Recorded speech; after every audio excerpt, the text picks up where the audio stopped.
Hello my dear students, आप लोगों का इस नए क्लास में स्वागत है। आज की हम अपनी इस नए क्लास में हम स्टार्ट करने वाले क्वेश्चन नंबर 32। इसके पहले वाली क्लास में भी हम लोगों ने क्वेश्चन नंबर 32 किया था, लेकिन वो ऑप्शन के पहले वाला था और ये वाला ऑप्शन के बाद वाला है। ये वाले क्वेश्चंस में कुछ पॉइंट्स ऐसे हैं जो आपको समझने के लिए जरूरी है। और साथ ही साथ देखो, जैसे दिमाग में रहता है ना कि एग्जाम में क्वेश्चंस कैसे आते हैं, तो बोर्ड एग्जाम में जो क्वेश्चंस आते हैं, मान के चलो कि ऑलमोस्ट यही क्वेश्चंस आता है। मतलब यही आएगा नहीं, मतलब लगभग क्वेश्चंस ऐसे ही आते हैं। अगर आप कोई प्रीवियस ईयर पेपर उठाकर देखोगे ना, तो आपको आइडिया लगेगा कि बोर्ड एग्जाम में भी जो क्वेश्चंस आते हैं वो लगभग इसी तरह के होते हैं। तो ये क्वेश्चंस आपकी एक तरह से बोर्ड एग्जाम की प्रैक्टिस भी करवा देगा। इसीलिए अगर ये क्वेश्चंस अगर आप लोगों का पूरा मैच हुआ था तो वेरी गुड। अगर मैच नहीं हुआ था तो इट्स ओके। मैं यहाँ पे पूरा सॉल्यूशन प्रोवाइड कर रहा हूँ। आप उस सॉल्यूशन को देखो, समझो और फिर से खुद से एक बार सॉल्व करके देखो कि क्या अब वो गलती कर रहे हो जो तुमने पहले की थी, या वो गलती सुधर गई है। तो इससे आपको पता चलेगा ना कि आपने कितना इंप्रूवमेंट किया हुआ है। राइट। एग्जाम्स का मतलब सिर्फ एक ही चीज होता है कि जो हमने सीखा है वो हम कितना अप्लाई कर पा रहे हैं। तो जो आप यहाँ पे देखोगे उसको अप्लाई कर पा रहे हो कि नहीं अप्लाई कर पा रहे हो, बस वही देखना है। ठीक है, तो फिलहाल क्लास स्टार्ट करते हैं। और इसके पहले अगर आप लोगों ने बाकी क्लासेस नहीं देखी है तो उसका प्लेलिस्ट बना के मैंने डिस्क्रिप्शन में दे दिया है।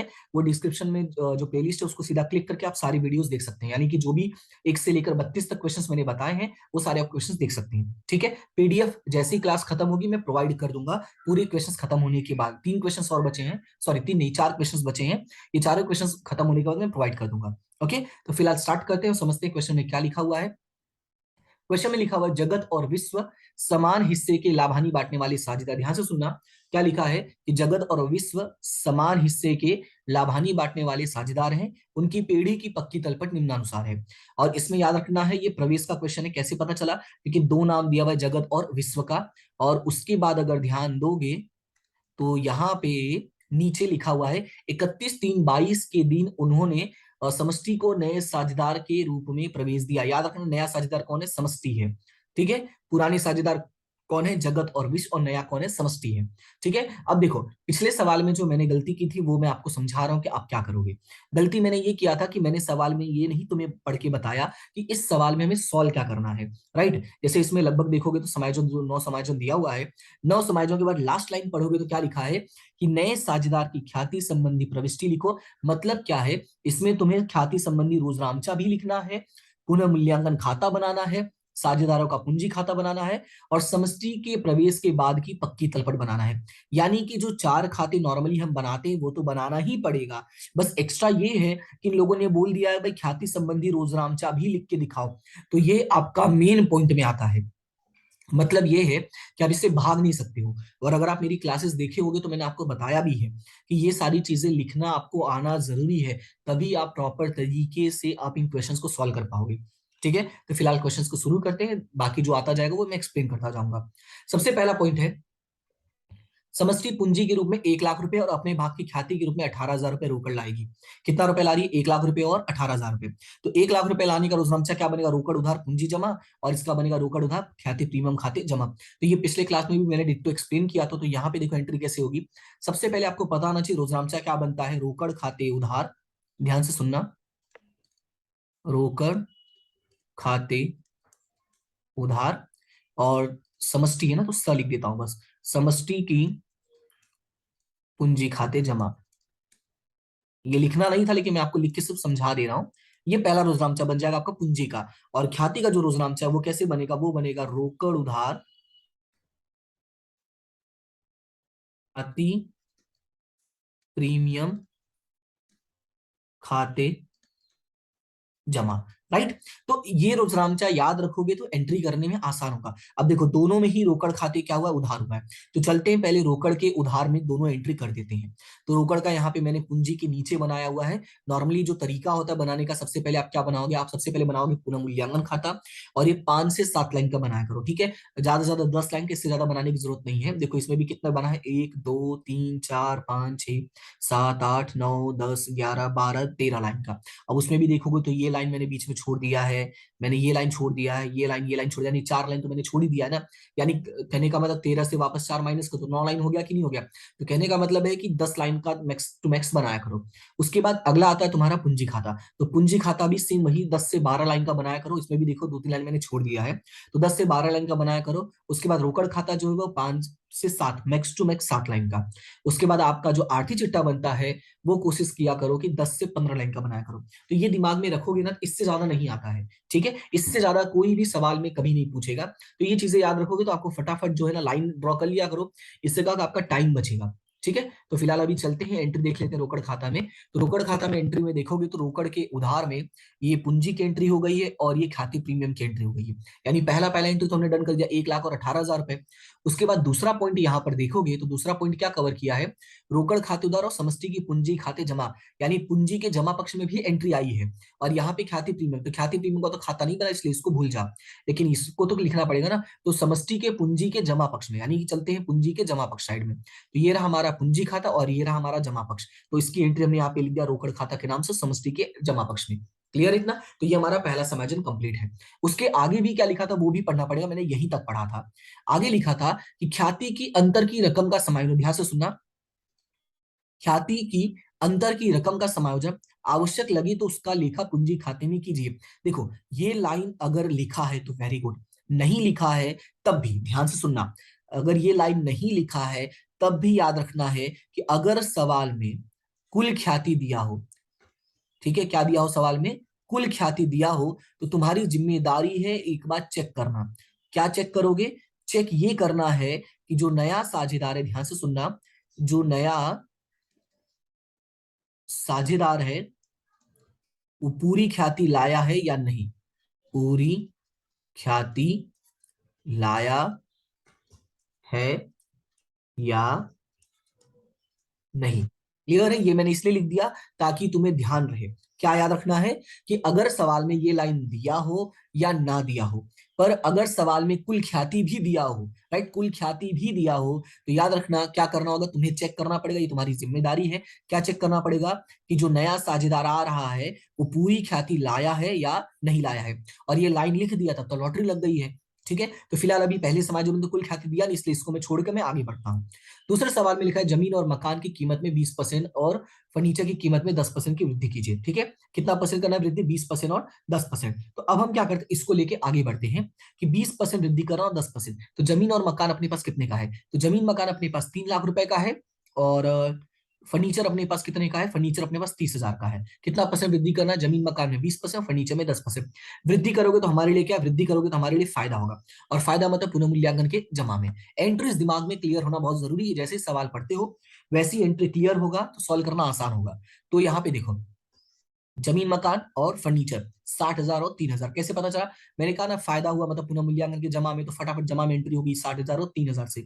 उसके बाद इसकी दूसरी एंट्री कहाँ होगी, तो इसकी जो दूसरी एंट्री होती है वो चली जाएगी हमारा आर्थिक चिट्ठा में, कि जमीन मकान और फर्नीचर कहाँ जाता है, आर्थिक चिट्ठे में जाता है ना, संपत्ति पक्ष में। तो चलते हैं और संपत्ति पक्ष में एंट्री देख कर लेते हैं इसकी। तो ये रहा हमारा इसका संपत्ति पक्ष, ठीक है। जमीन, सॉरी, जमीन मकान हो जाएगा 3,60,000 से, फर्नीचर हो जाएगा हमारा 33,000 से।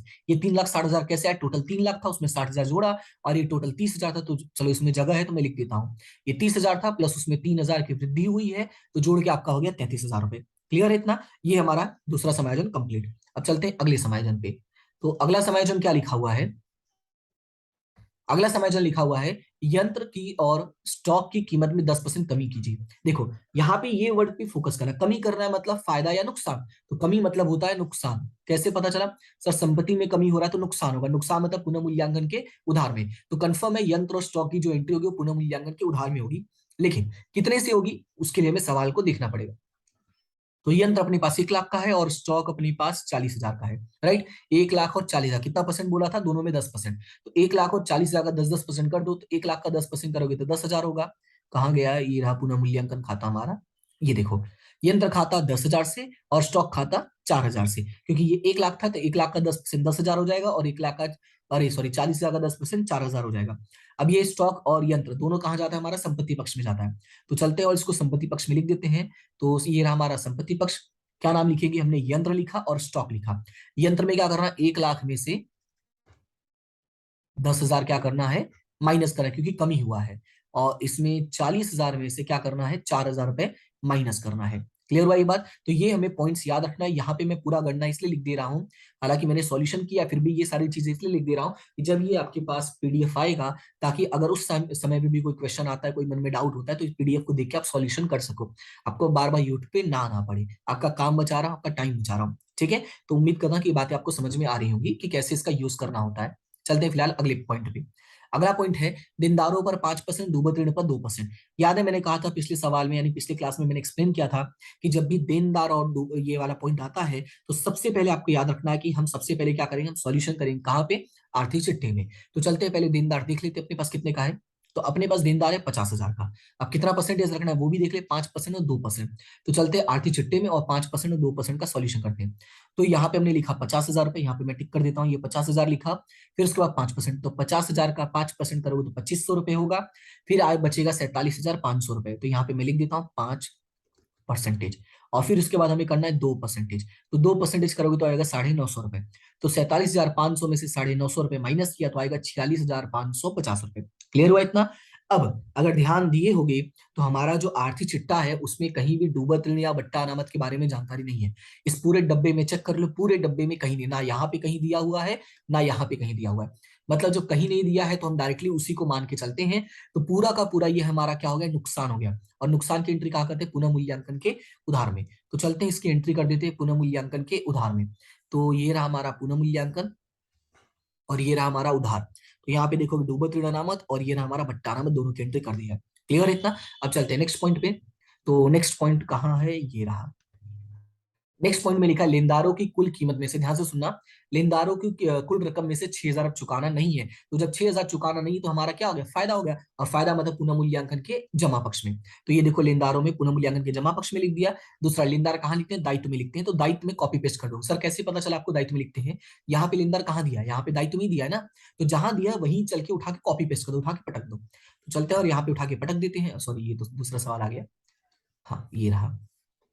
ये देखो लेनदार, उसमें से मैंने कितना माइनस कर दिया, 6,000 रुपए माइनस कर दिया। क्लियर है। तो 80,000 में से मैंने 6,000 माइनस करके दिखा दिया 74,000 रुपए। सर आपने ऐसा क्यों किया, आपने डायरेक्टली माइनस करके बाहर क्यों नहीं लिखा, बार बार आप लिखते थे। उसका रीजन ये था, एक समायोजन और दिया हुआ है। राइट। अभी कैसे पता चला मुझे एक समायोजन और दिया हुआ है, क्योंकि इसमें टोटल 9 समायोजन था। और 9 समायोजन जब दिया हुआ है तो एक बार याद रखना है कि जब भी इतना ज्यादा समायोजन आता है ना, तो एक काम क्या करो, पहले पूरा समायोजन रीड कर लो। वो भी ताबड़तोड़ स्पीड में। स्पीड में रीड कर लोगे तो आपको बस इतना आइडिया लगेगा कि कौन सा समायोजन किसी से जुड़ा है किसी से नहीं जुड़ा है। देखो एक बोर्ड एग्जाम में जो रूल है, रूल के अकॉर्डिंग वो 5 से 6 समायोजन ही देते हैं। पर ये आपका स्कूल का एग्जाम था, जो बोर्ड एग्जाम नहीं था, तो स्कूल एग्जाम में प्रैक्टिस करने के लिए उन्होंने इतना समायोजन दे दिया। लेकिन बोर्ड एग्जाम में कभी भी ऐसा नहीं होता है, इसलिए दिमाग में इतना टेंशन रखने की जरूरत नहीं है। फिर भी फिर भी क्या करोगे, जब ऐसे क्वेश्चंस आते हैं तो एक बार फटाफट समायोजन रीड करके मन को संतुष्टि देना जरूरी है। और ये सारी चीजें अगर अभी से प्रैक्टिस करोगे तब आगे जाके तुम इसका उपयोग कर पाओगे। अभी से प्रैक्टिस नहीं करोगे तो मेरी तरह गलती करोगे। देखो मैंने यहाँ पे गलती किया था कि नहीं, अगर आपने देखा होगा तो मैंने यहाँ पे व्हाइटनर लगाया हुआ है, गलती मैंने किया था। अब यहाँ पे मैं कटपिट नहीं कर सकता था क्योंकि मैं चाहता हूँ कि तुम्हें सब चीजें साफ सुथरा दिखे, इसलिए मैंने व्हाइटनर लगा दिया। लेकिन तुम एग्जाम में कटपिट करोगे तो भी कोई दिक्कत नहीं है, थोड़ा बहुत कटपिट होना वेरी नॉर्मल है। ओके, क्योंकि हम सीरीज बात है, हम कॉमर्स अकाउंट्स पढ़ रहे हैं यार। हिंदी तो कॉपी पेस्ट कर नहीं रहे कि गलतियां नहीं होगी, कॉमर्स अकाउंट कर रहे सॉल्यूशन कर रहे, तो सॉल्यूशन में थोड़ा बहुत गलतियां होना लाजमी है। ठीक है। तो ये हमारा समायोजन सॉल्व हो गया। उसके बाद अगला समायोजन है, सॉरी अगला समायोजन है 1,000 मिलना बाकी आय। मिलना बाकी आय तो हमारे लिए क्या होगा, संपत्ति होगा। तो संपत्ति हम कहा लिखेंगे, पहले पुनः मूल्यांकन के जमा पक्ष में, और एक देखो एंट्री यहाँ पे हुई है। तो यहाँ वाली मैं दिखा देता हूँ संपत्ति पक्ष वाली, और चलते पुनः मूल्यांकन के जमा वाली भी देख लेते हैं। तो ये रहा पुनः मूल्यांकन के जमा में। उम्मीद करता हूं कि एंट्री पूरा समझ में आ गया होगा। उसके बाद नेक्स्ट है नए लाभानी वितरण का प्रमाण 4:3:3 रखा जाएगा। अब यहाँ पे देखो क्वेश्चन में हमें नया दिया हुआ है। अगर क्वेश्चन में हमें नया दिया हुआ है तो सबसे जो पहला काम होगा वो होगा त्याग निकालना।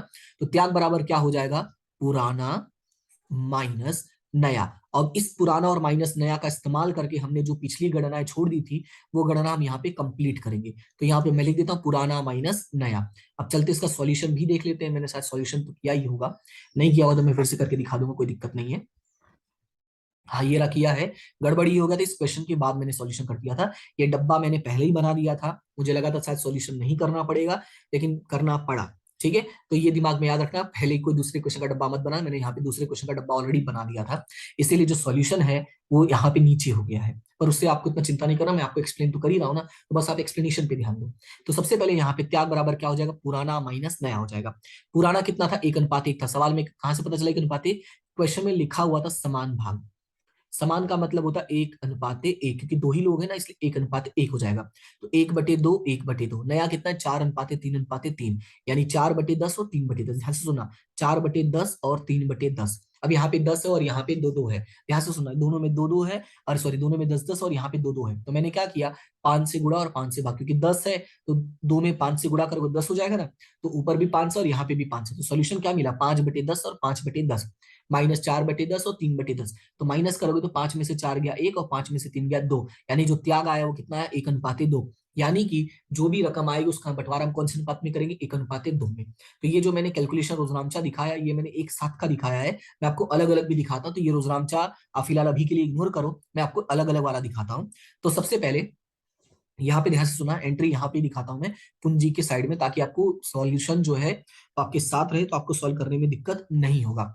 तो सबसे पहले अगर आपने ध्यान दिया होगा, मैंने यहाँ पे एक रोजनामचा बनाया था, रोकड़ उधार और ख्याति प्रीमियम खाते जमा, और इसमें अगर रकम का आपको याद होगा तो ये शुरू में 18,000 रुपए लेकर आया था। कितना लाया था, 18,000 रुपए। तो पहले हम इसी का बंटवारा करें, क्योंकि हमारे पास और कोई रकम अभी ख्याति की है नहीं, तो हम उसी का बंटवारा करते। तो रोजनामचा नंबर 3, यहाँ पे रोजनामचा क्या बनेगा, ख्याति प्रीमियम खाते उधार, और नाम क्या है, जगत और विश्व नाम है ना, हाँ, जगत और विश्व। तो जगत और विश्व की पूंजी खाते जमा, की पूंजी खाते जमा। अब कैलकुलेशन की बात करेंगे तो कैलकुलेशन मैंने यहाँ पे दिखा दिया है, कहाँ गया कहाँ गया, कहीं तो लिखा था मैंने यार, नहीं लिखा था, चलो कोई बात नहीं, मैं करके दिखा देता हूँ। तो कैलकुलेशंस कैसे करोगे वो ध्यान से सुनना। टोटल 18,000 रुपए है, कितना रुपए है, 18,000 रुपए, 1:2 में बांटना है, 1:2 में। टोटल कितना होगा, 3। तो क्या करोगे, 18,000 गुणे 1/3, यानी ये 6,000 हो जाएगा और ये 12,000 हो जाएगा। ठीक है, तो 6 और 12 का बंटवारा कर दो, एक में जाएगा 6,000 रुपए और एक में जाएगा 12,000 रुपए। ठीक है, तो ध्यान से सुना, जगत और विश्व के पूंजी खाते जमा, तो जगत और विश्व के पूंजी के जमा पक्ष में, जगत और विश्व के पूंजी खाते के जमा पक्ष में जगत और विश्व के रकम आएगा 6,000 और 12,000 रुपए, और नाम आएगा ख्याति प्रीमियम खाते। क्लियर हुआ इतना। तो हमने जैसे ही ये समायोजन पढ़ा, ध्यान सुना, ये समायोजन पढ़ा तो हमने पिछला वाला हिसाब खत्म कर लिया। क्लियर है। अब अगले समायोजन पे चलते हैं। अब अगले समायोजन में लिखा ख्याति का मूल्यांकन 1,00,000 किया गया है। अभी कुछ देर पहले ही मैंने समझाया कि जब भी सवाल में कुल ख्याति दिया गया हो तो हमारी जिम्मेदारी बनती है कि एक बार चेक करके हम देख ले कि वो पूरा पैसा लाया है या नहीं लाया है। तो फिलहाल हम यहाँ पे चेक करेंगे। तो यहाँ पे अगर चेक करोगे तो मैंने यहाँ पे कैलकुलेशन में ऑलरेडी चेक करके दिखाया है। तो 1,00,000 गुणे 3/10 यानी हो जाएगा 30,000 रुपए। ध्यान से सुनना, उसकी जो कुल ख्याति निकली, किसकी, समष्टि की, समष्टि की कुल ख्याति निकली है 30,000 रुपए, लेकिन लाया कितना है, वो 18,000 रुपए, मतलब 12,000 रुपए जो है वो लाया नहीं है। तो हम कहां से निकाल लेंगे, पूंजी में से। और ये बात मैंने एक्सप्लेन किया कि नहीं दिया हो तो यही मानना है, पर हमें सवाल में साफ साफ बोल दिया है कि वो पैसे कहां से निकालने हैं, पूंजी खाते में से निकालने हैं। नहीं बोला होता तो भी हम निकाल लेते, हम तो ढीठ इंसान है, हमको पैसा चाहिए तो चाहिए। समझ में आया बात। तो ये 12,000 रुपए हमने निकाल लिया। अब इसका रोजनामचा कैसे बनेगा तो वो मैं आपको यहाँ पे दिखा देता हूँ। सबसे पहले हमने किसके जेब से पूंजी पैसा निकाला है, समष्टि के। तो समष्टि की पूंजी, ये रोजनामचा नंबर आपका 4 हो गया। समष्टि की पूंजी खाते उधार, क्लियर है। हमने समष्टि की पूंजी उधार किया, कितने से उधार करोगे, 12,000 रुपए से, क्योंकि हमें कितने पैसे लेने बाकी है, 12,000 रुपए। और ये पैसे किसको मिलेंगे, जे और वी को, सॉरी जगत और विश्व को।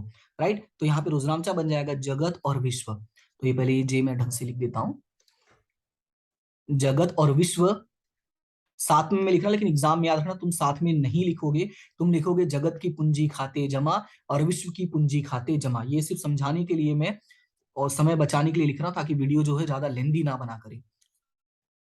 अब इसका बंटवारा करोगे तो वही सेम तरीके से 1:2 में, तो ये हो जाएगा 4,000 रुपए और ये हो जाएगा 8,000 रुपए। तो याद रखना कौन से अनुपात में बंटवारा करना, 1:2 यानी त्याग के प्रमाण में। तो 4,000 और 8,000, तो ध्यान से सुनना, पहले जगत और विश्व की पूंजी खाते क्या हुआ है, जमा हुआ है। तो जगत और विश्व की पूंजी के जमा पक्ष में देखो लिखा है 4,000 और 8,000। क्लियर हुआ इतना। उसके बाद समष्टि की पूंजी खाते उधार हुआ है, कितने से, 12,000 से। लेकिन ये पैसा अकेले किसी को नहीं दिया, इसने 2 लोगों को दिया है। तो जब हम ऐसे एंट्री क्रॉस करते हैं ना, तो याद रखना है हमेशा हम सामने वाले को लेके लिखते हैं। तो सामने वाले में जगत और विश्व 2 लोग हैं और 4 और 8 लिखा हुआ है। तो यहाँ पे देखोगे तो कैसे एंट्री होगा, यहाँ पे होगा 4,000 से और 8,000 से। 4000 के सामने लिखोगे जगत की पूंजी और 8000 के सामने लिखोगे विश्व की पूंजी। क्लियर हुआ इतना? तो इस तरह से ही हमारा ख्याति का एंट्री पूरा कंप्लीट हो गया। और मैंने यहाँ पे भी एंट्री करके दिखाया ही था, लेकिन वो एंट्री जो है वो मिक्स वाली है। मिक्स वाली मतलब दोनों को साथ में मिला के किया हुआ है, इसलिए ये वाला जो है आपको हो सकता था समझने में थोड़ी दिक्कत होती, इसलिए मैंने इसको इग्नोर करके मैंने फिर से सॉल्यूशन किया। ठीक है, तो ये वाला जो सॉल्यूशन है बेसिकली आसान होता है और इसी का मैं इस्तेमाल करता हूँ, लेकिन पता नहीं क्यों मैंने इसमें ऐसा लिख दिया था, मे भी शायद जल्दबाजी के चक्कर में या जो जगह कम बची हुई थी ये सोच के। लेकिन याद रखना आपको सॉल्यूशन इसी तरह से लिखना है। इसमें क्या होगा, गलती करने के जो चांसेस है वो कम हो जाते हैं, प्लस समझने में आसान होता है। ठीक है, तो उम्मीद करता हूं कि पॉइंट आपको क्लियर हो गया होगा। चलते हैं नेक्स्ट पॉइंट पे। तो हमारा नेक्स्ट पॉइंट क्या लिखा हुआ है? नेक्स्ट में लिखा हुआ है लेनदारों ने लिखी देनी हुंडी 10,000 स्वीकृत की है, जो बही में लिखना शेष है। ध्यान से सुनना, लिखा है लेनदारों ने लिखी देनी हुंडी 10,000 स्वीकृत की है, जो बही में लिखना शेष है। किसने भाई? लेनदार ने। हमने लेनदार से हुंडी जो लिखा था हमने स्वीकार कर लिया है। तो अगर हमने हुंडी स्वीकार किया है तो एक तो बात तो कंफर्म है कि लेनदार में से क्या हो जाएगा, रकम माइनस हो जाएगा। क्यों माइनस हो जाएगा? क्योंकि उतने का लेनदार क्या हो गया है, घट गया है। तो पहले एंट्री देखोगे तो कैसे होगा, यहाँ पे देखो लेनदार में से माइनस किया गया है, ये देखो हुंडी माइनस किया कितने से, 10,000 रुपए से, तो बचा कितना, 64,000 रुपए। दूसरी बात, ये जो हुंडी हमने स्वीकार किया, ये देनी हुंडी हमारे लिए क्या है, दायित्व है। तो दायित्व मतलब वही सेम जगह पे। तो यहाँ पे देखोगे तो मैंने दायित्व के नाम से 10,000 रुपए की एंट्री कर दी है। तो इस तरह से ये जो समायोजन था ये कहीं ना कहीं लेनदार से जुड़ा हुआ था और इसी में माइनस हो गया और यही में प्लस भी हो गया। इसका कोई भी एंट्री पुनः मूल्यांकन पे नहीं जाएगा। क्यों नहीं जाएगा? क्योंकि इस सिचुएशन की वजह से ना हमें फायदा हुआ है और ना ही हमें नुकसान हुआ है। हमने क्या किया, एक जेब से पैसा निकाल के हमने सीधा दूसरे जेब में डाल दिया, इसके अलावा हमने कुछ नहीं किया। जब एक जेब से निकाल के पैसा दूसरे जेब में डाल रहे हो तो किस बात का फायदा और किस बात का नुकसान? क्लियर है? जो पैसा लेनदार में था वो लेनदार से हुंडी में ट्रांसफर कर दिया, तो एक ही जगह पे है ना, इसलिए कोई फायदा या नुकसान नहीं हुआ। अब चलते हैं अगले पॉइंट पे। तो अगला पॉइंट हमारा क्या है? अगला पॉइंट खत्म हो गया, समायोजन सारे खत्म। जैसे समायोजन सारे खत्म होते हैं, अगला काम होगा हमारा कॉपी पेस्ट करना। कॉपी पेस्ट करना मैंने जैसे बताया था वैसे ही करना है। सबसे पहले क्या करोगे यहाँ पे, तो पूंजी खाता लिखा जगत और विश्व, तो पूंजी खाता जगत और विश्व, तो चलते हैं पूंजी खाता में। तो ये रहा हमारा पूंजी खाता। तो ये हमारा शेष आगे लाए के तौर पे हो जाएगा 2-2 लाख रुपए। ठीक है, उसके बाद सामान्य अनामत 64,000 रुपए दिया है और अनुपात है समान, यानी आपस में बंटवारा कर देंगे 32-32 के नाम पे।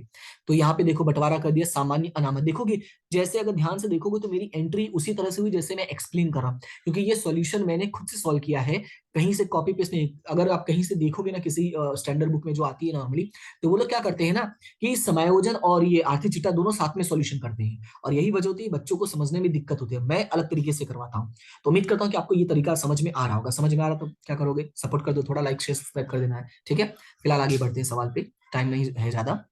फिर अगला है लाभानी खाता है, तो उसका भी आपस में क्या कर देंगे, बंटवारा कर देंगे। सेम वही 30,000 है तो समान उपाय यानी 15-15, तो ये हमने बंटवारा कर दिया। उसके बाद अगला पॉइंट है लेनदार, तो लेनदार तो ऑलरेडी हो चुका है तो ये डन। उसके बाद अगला है ख्याति। ख्याति हम क्या करते हैं, वही बंटवारा करते हैं, मैंने बताया था इधर से इधर जाएगा और इधर से इधर जाएगा। राइट, तो ये दो बातें आपको याद रखनी है। चलते हैं फिलहाल अभी, ये रहा ख्याति, कितने से, समान अनुपात में, यानी 7,000 7,000।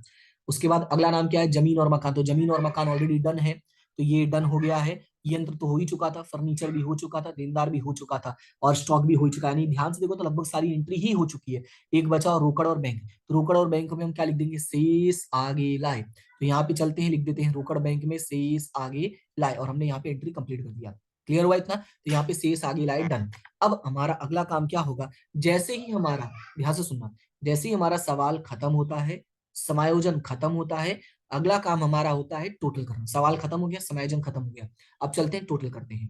तो जब यहाँ पे टोटल करने बैठोगे, ध्यान से सुना, टोटल करने बैठोगे सबसे पहले क्या बंद करोगे, पुनः मूल्यांकन खाता। तो ये देखो यहाँ पे और यहाँ पे, तो यहाँ पे 60,000 दिया, तो ये क्लियरली दिख रहा था कहीं ना कहीं ये बहुत ज्यादा है। ये 10 4 14 14 2 16 और ये मतलब कितना, 20,000 भी नहीं हो रहा है ऑलमोस्ट देखा जाए तो इसीलिए डायरेक्टली इसका टोटल करके मैंने ये माइनस कर दिया। तो डिफरेंस कितना आ रहा है, 52,550 रुपए। ध्यान से सुनना, इसका चारों का टोटल किया तो आएगा 70,000 रुपए, 70,000 में से ये चारों माइनस किया तो आएगा 52,550 रुपए। क्लियर है इतना? तो 52,550 रुपए आया, इसका बंटवारा हमने कर दिया समान अनुपात में, तो आएगा 26,275 रुपए, 26,275 रुपए। क्लियर है? अब इसकी जो एंट्री होगी वो ट्रांसफर कहाँ होगी, ये उधार साइड में है, तो ये चला जाएगा जमा साइड में। तो यहाँ पे देखोगे तो लिखा हुआ है पुनः मूल्यांकन खाता, ब्रैकेट में लिखना चाहो तो लाभ लिख देना, नहीं लिखना चाहो तो कोई दिक्कत नहीं है। 26,275 रुपए, 26,275 रुपए। क्लियर है इतना? अब अगला काम होगा हमारा टोटल करके डिफरेंस निकालना। तो अच्छी बात ये होती है कि इनमें जो है क्लियरली दिखता है कि डिफरेंस किस तरफ आएगा। तो अगर देखो यहाँ इतनी सारी एंट्री और यहाँ पे गिन के दो दो एंट्री है, तो डेफिनेटली जो डिफरेंस आएगा वो इसी साइड आएगा। तो हम इसी साइड फटाफट डिफरेंस निकाल लेते हैं। सबसे पहले इस जगत का टोटल कर लो। 2 lakh plus 6,000 plus 4,000 plus 32 plus 15 plus 26,275। Total करोगे तो आएगा 2,43,8275 रुपए। उसमें से 7,000 माइनस करोगे तो आएगा 2,76,275 रुपए। ये पहला अमाउंट हो गया। सेम उसी तरह से दूसरा करोगे तो ये आएगा 2,86,275 रुपए। और तीसरा करोगे 1 लाख में से 8,412 माइनस करोगे तो ये 88,000 आएगा। ये मैंने ऊपर लिख दिया, तुम चाहो तो इसके सामने ही लिखना। ठीक है, कोई दिक्कत नहीं है। ये ऊपर मैंने लिख दिया था, जगह मुझे लगा शायद अटपटा दिखेगा इसलिए तो मैं यहीं पे लिख देता हूँ ताकि आपको पता नहीं रहने दो, नहीं लिखता हूँ। ठीक है, तो ये हमारा पूंजी हो गया। और पूंजी वाला मैंने कैसे बताया था कॉपी करने के लिए, सेम वही तरीका कि यहाँ से नीचे उठा के लिखना और यहाँ से नीचे।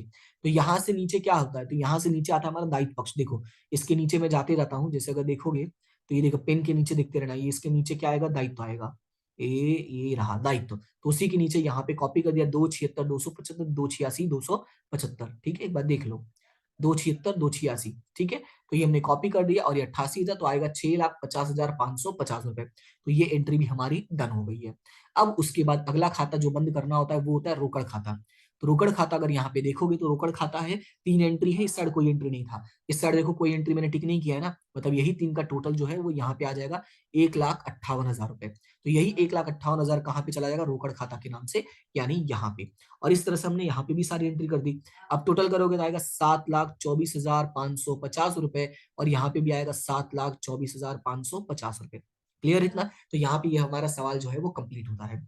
मैंने सोचा था कि मैं 2 सवाल एक साथ करवा दूंगा, लेकिन इसी सवाल में काफी टाइम लग गया, लगभग मुझे लग रहा है मैंने वैसे स्टॉप वॉच नहीं लगाया था, लेकिन फिर भी मुझे जहां तक अंदाजा है कि 30-35 मिनट के आसपास हो गया है।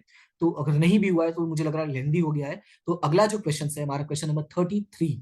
और जो क्वेश्चन नंबर 33 है वो आपका है निवृत्ति वाला। तो इसको मैं आपको अगले सवाल में एक्सप्लेन करता हूँ, सॉरी अगले क्लास में एक्सप्लेन करता हूँ। तो फिलहाल आज के लिए इतनी रखते हैं, नेक्स्ट क्लास में मैं ये भी खत्म कर दूंगा। इसमें भी लगभग देखोगे तो हमारा टोटल 7 समय जो है, इसलिए थोड़ा टाइम तो लग ही जाएगा। ओके, तो उम्मीद करता हूँ कि फिलहाल ये वाला जो सवाल है वो आपको समझ में आ गया होगा। समझ में आ गया तो आपको वही करना है, तीन तीन बातें करनी है, लाइक शेयर सब्सक्राइब करना, अपने दोस्तों के साथ शेयर करना और लाइक करना और कमेंट जरूर करना। ठीक है, कि समझ में आया नहीं आया, जो भी डाउट है अच्छा पूरा जो भी होता है वो आप मुझे रिव्यू दे सकते हो। मुझे कोई प्रॉब्लम नहीं होती, मैं चीजों को एक्सेप्ट करूंगा ताकि मैं सीखूं ना भाई। देखिए हम सब यहाँ पे सीख रहे हैं, कोई यहाँ पे इतना कि द्रोणाचार्य नहीं बन गया है और ना ही कोई अर्जुन बन गया है, सब धीरे धीरे सीख ही रहे हैं। ठीक है, तो आपका सपोर्ट बनाए रखना। फिलहाल आज के लिए इतना ही करते हैं, पढ़ेंगे बाकी का नेक्स्ट क्लास में। तब तक के लिए thank you so much and have a good day.